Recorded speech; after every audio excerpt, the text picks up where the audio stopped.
আর কেউ নিতে চাই অ্যাকশন।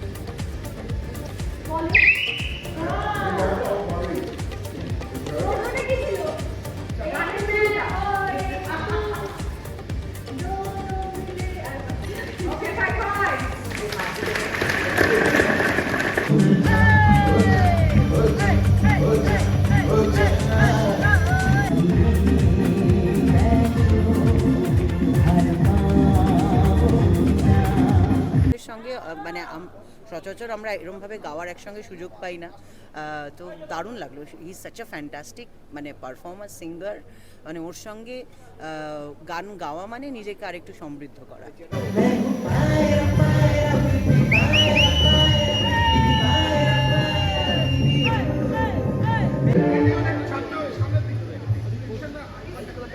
এখান থেকে আমাদের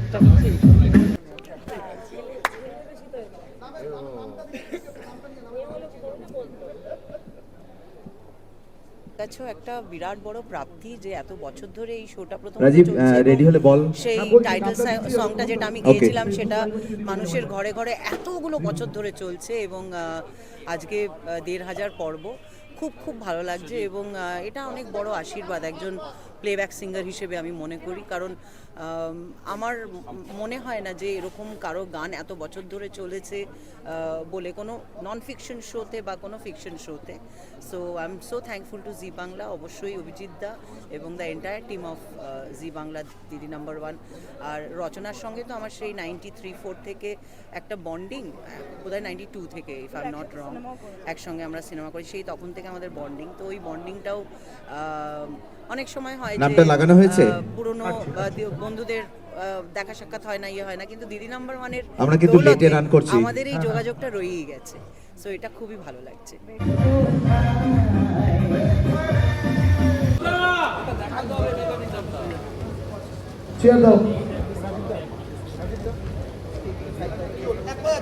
আমাকে একটা মাইক দেবে। খুবই স্পেশাল এই কারণে যে দিদি নাম্বার ওয়ানের সাথে আমার বহুদিনের সম্পর্ক, মানে আমার যেমন সারেগামাপার সাথে সম্পর্ক, তেমনি দিদি নাম্বার ওয়ানের সাথে, মানে যবে থেকে এই নন ফিকশনটা শুরু হয়েছে তবে থেকে এর সাথে জড়িত।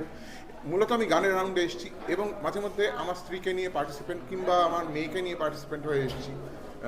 খুব ইন্টারেস্টিং হয়েছে সব কিছুই, এবং সবচেয়ে বড় কথা হচ্ছে, সবচেয়ে বড় ইন্টারেস্টিং ব্যাপার হচ্ছে যে আমার মনে হয় এই অনুষ্ঠানটা শুধুমাত্র একটা গেম শো বা মজার কিছু তা নয়। বিশ্বনাথ এসছেন পেছনে, তো বিশ্বনাথ মাসি এসছে।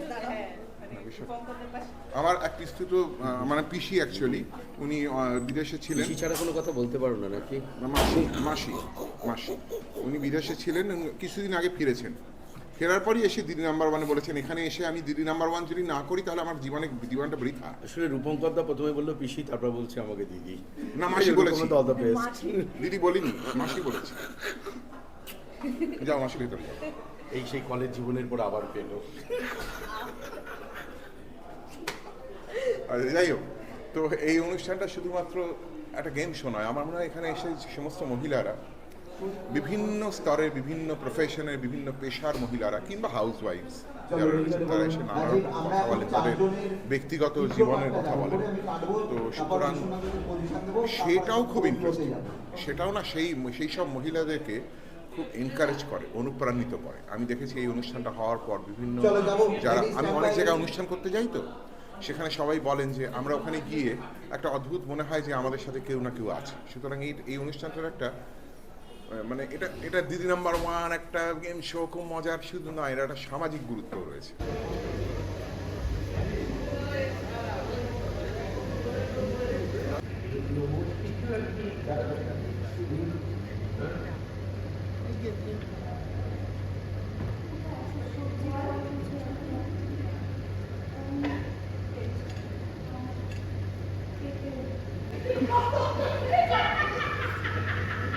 দেখো পাইপে ধরতে দিয়েছিল, চোখে কি করে দিয়েছে।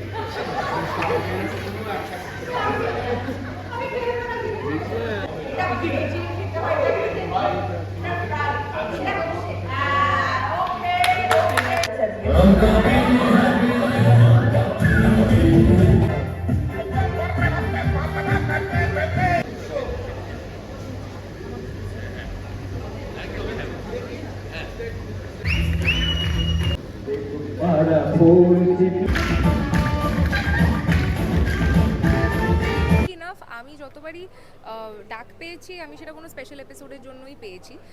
নিজের ছবি প্রমোশনের সময়ও আমি সবসময় পুজোর কোনো স্পেশাল এপিসোডে এসেছি, বা সবসময় আমি দেখেছি একটা পর্ব, মানে দিদি নাম্বার ওয়ানের নর্মাল এপিসোডসগুলোও একটা বড় সেলিব্রেশনের মতো।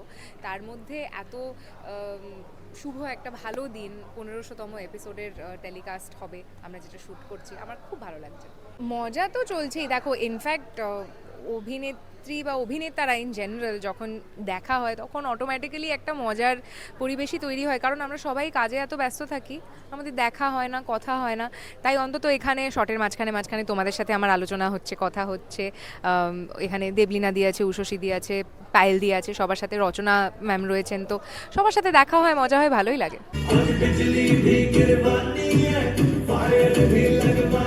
তো দেখুন, এনজয় করুন। আমরা খুব ফানি রাউন্ডস খেলছি আমাদের এই স্পেশাল এপিসোডে। বিশ্বনাথ দা রয়েছেন, সুব্রতা দা রয়েছেন, তো খুব ভালো। আমরা নিজেরা এত হাসছি যে ভুলেই গেছি যে একটা কম্পিটিশনও রয়েছে।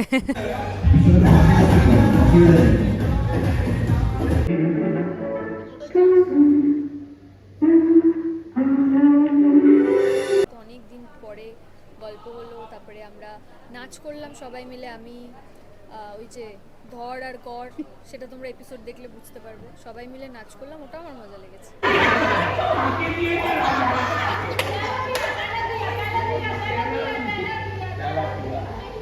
ক্লু দিয়েছে তাই চিনতে পেরেছি।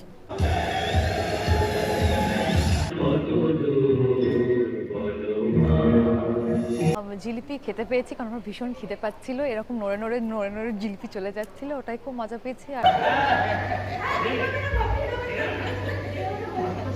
মানে কত কিছু আছে ভাবো, আর এটা সেদিনই আমরা রিয়েলাইজ, মানে মনে তো ছিল যে দিদি নাম্বার ওয়ান থেকে পেয়েছি, কিন্তু খারাপ হওয়ার সময় মানুষে আবার ফিল করে না, এই বাবা এই জিনিসটা আমার আবার চাই। তো ওটা ঠিক 3 দিন আগে থেকে মাথায় চলছিল যে এটা আমার আবার চাই। স্পেশালি স্টুডেন্টরা বলাতে আরও বেশি মনে পড়লো, এবং থ্যাঙ্কফুলি ওই প্রশ্নটা আমি পেরেছি। বাড়ির মেয়ে হলে যা হয় যে এমনি দিনে, স্পেশাল দিনে, বিশেষ দিনে ওরা যে মনে রাখে, ওরা যে they make you part of their family. So এটা ভীষণ স্পেশাল, এবং thanks to Didi number one যে বারবার এরকম ডাকার জন্য।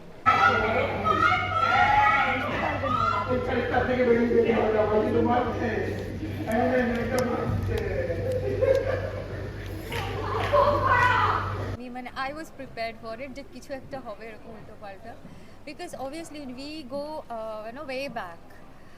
আমি আমার ক্যারিয়ার যখন শুরু করেছি তখন আমার মানে ক্যারিয়ারের ফার্স্ট টেলিভিশন শোতে, যেটা জিয়েরই ছিল, সেটাতে বিশ্বনাথ দার সঙ্গে আমি ফ্রেম শেয়ার করেছি। So obviously I really respect him and admire him as an actor. He is a true performer. আর আজকে তো দুজনে মিলে, সুব্রতদা বিশ্বনাথদা মিলে এত এন্টারটেন করেছে আমাদের সবাইকে। আই এম শিওর যে এটা শুধু অডিয়েন্স এন্টারটেন হয়নি, আমরাও এন্টারটেন হয়েছি while we were kind of shooting.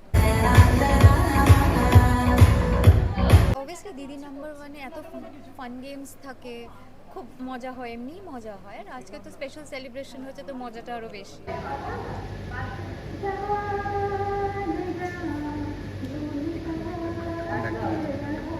Like আমার কোয়েশ্চেন আনসার রাউন্ডগুলো দারুণ লাগে, মানে ইটস আ প্রেশার যে বাজারটা ঠিক টাইমে বাজবে কিনা, বাট ইটস ফান। মানে like knowing the answer is also fun.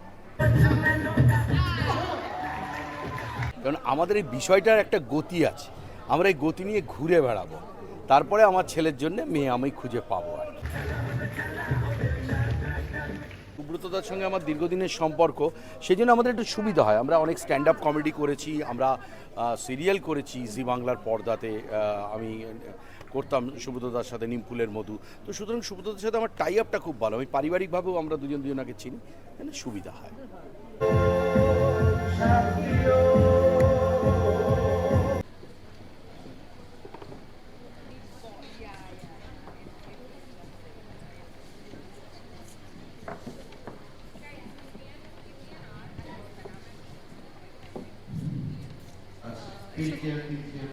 না, সেটা মা সব থেকে বেশি থাকে। বউও দেখে, খুবই দেখে, কিন্তু আমার মা রোজ দেখে আর বলে মানুষের অনেক কষ্ট, আমাদের অনেকটা কম। সেটা দিদি নম্বর দেখার পরে মা বলা শুরু করেছে। দিদি নাম্বার ওয়ানকে দর্শকরা প্রচুর প্রচুর ভালোবাসা দিয়েছেন এবং আজকে দিদি নাম্বার ওয়ানে আমাদের 1500th এপিসোড সেলিব্রেশন হচ্ছে। অবভিয়াসলি রচনাদি তো আছে, রচনাদিকে ছাড়া তো দিদি নাম্বার ওয়ান ইম্যাজিন করা যায় না। আজকে আমরাও আছি রচনাদির সঙ্গে and we are also celebrating, এবং দর্শকরা সবাই নিশ্চয়ই আমি শিওর যে তারাও এই সেলিব্রেশনের ভাগ হতে চাইবেন।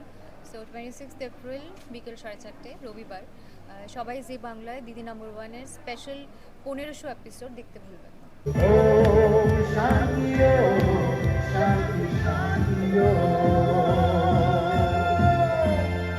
সিজন 9-এ 1500 এপিসোড, তা না হলে তো বোধ হয় 14 বছর ধরে করছি এবং 365 দিনের শো, তো অনেকটা লং জার্নি, প্রচুর প্রচুর হাজার হাজার এপিসোড হয়ে গেছে।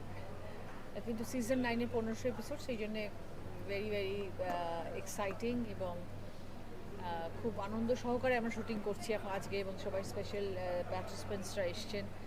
নতুন ধরনভাবে আমরা একটু প্রেজেন্ট করলাম আজকে, মজা করে, হাসি মজা করে। বিশ্বনাথও ছিল, তো সবাই মিলে একসাথে খুব ভালো কাটছে আর কি। এখনও শেষ হয়নি, এখনও চলছে। আজকে বলে নয়, সবসময় আমার গানের রাউন্ডটা ভীষণ ইন্টারেস্টিং, বিকজ পুরো পর্বটা জুড়ে আমরা খেলা খেলি, সবাই একটু টেন্স থাকে, দিদিদের গল্প অনেক সময় ভাবায়, অনেক সময় কাউকে কাঁদায়, কাউকে দুঃখ দেয়। তো সেই জন্য গানের রাউন্ডটা হলে সবাই একটু আনন্দ পায়, কারণ গান আমাদের সবসময় এনার্জি বুস্টার। গানের মুহূর্ত বাড়িতে বা বাইরে যেখানে সময় গান থাকলে আমরা সবাই খুব উৎফুল্ল হয়ে যাই এবং মনটা ভালো হয়ে যায়। তাই আমার কাছেও গানের এপিসোড, গানের রাউন্ডটাই সব থেকে বেশি ইম্পর্ট্যান্ট এবং আনন্দদায়ক।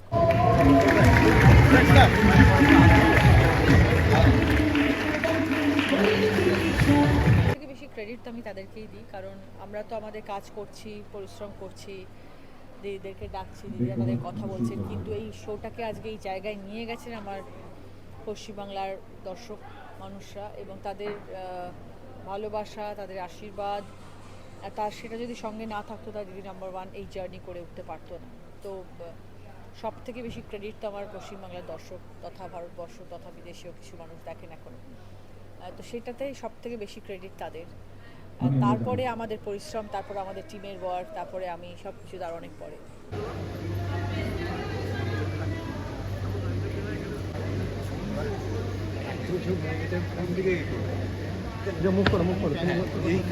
অনেক আছে, এতগুলো এপিসোড, এত বছর ধরে কাজ করছি দিদি নাম্বার ওয়ানে, তো অনেক এপিসোড নস্টালজিয়া, যারা এসে খেলে গেছেন অনেকে নেই আমাদের মধ্যে, অনেক স্টলওয়ার্ডসরা এখানে এসে গান গেয়ে গেছেন, তারা আমাদের মধ্যে নেই এখন।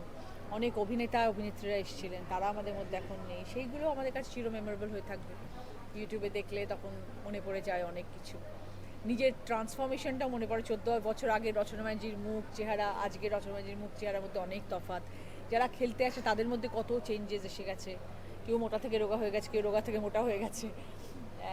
তো ন্যাচারালি সেই জার্নিটাও খুব এনজয় করি, যে মানুষ এক থাকে না, মানুষের মধ্যে পরিবর্তন আসবে এবং সেটাকে হাসি মুখে গ্রহণ করাটাই হচ্ছে শ্রেয়, এবং সেটাও খুব ভালো লাগে দেখতে। আর তার মধ্যে আমাদের সেটটাও চেঞ্জ হয়েছে বহুবার, সেই সেটগুলো, আগের সেটগুলো দেখলেও মনে পড়ে যায়। বিভিন্ন স্টুডিওতে আমরা কাজ করেছি, তো বিভিন্ন স্টুডিওর বিভিন্ন রকমের স্মৃতি রয়েছে, তো সব নিয়ে অনেক নস্টালজিয়া।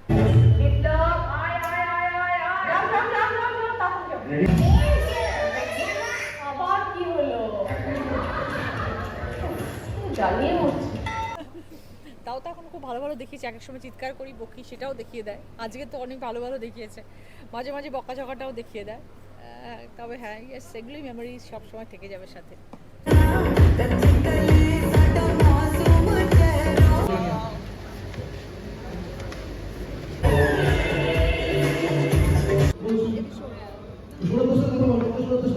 কারণ দিদি নাম্বার ওয়ান আমাকে অনেকটা দিয়েছে ভালোবাসা। আসলে মানুষ হিসেবে অনেক পরিবর্তন এনেছে দিদি নাম্বার ওয়ান। অভিনেত্রী তো আমি আগেও ছিলাম, এখনও আছি, ওটা আমার প্রথম পরিচয়। অভিনেত্রী না হলে দিদি নাম্বার ওয়ান হতো না। তো আমি অভিনেত্রী বলেই দিদি নাম্বার ওয়ানের অফার এসেছিলো এবং দিদি নাম্বার ওয়ানে মঞ্চে আমায় নিয়ে আসা হয়েছিল, তো সেটা তো আমার প্রথম পরিচয় যে আমি অভিনেত্রী। দিদি নাম্বার ওয়ান এত কিছু আমাকে শিখিয়েছে যে মানুষ হিসেবে আমি অনেক সমৃদ্ধ এবং অনেক ম্যাচিওর্ড এবং জীবনে অনেক কিছু থেকে শিখেছি। আমার কাছে এখন কোনোটাই ডাউন করে না বা আমার কখন কিছু ভাবায় না লাইফে। I take life as it comes, এবং এই ধরনের চিন্তাভাবনা আমাকে দিদি নাম্বার ওয়ান থেকে পাইয়েছে, কারণ দিদিরা আমাকে সেই জায়গায় তৈরি করে নিয়েছে। তো সেই জন্য ডেফিনেটলি দিদি নাম্বার ওয়ান আমার কাছে অনেক স্পেশাল দ্যান সিনেমা।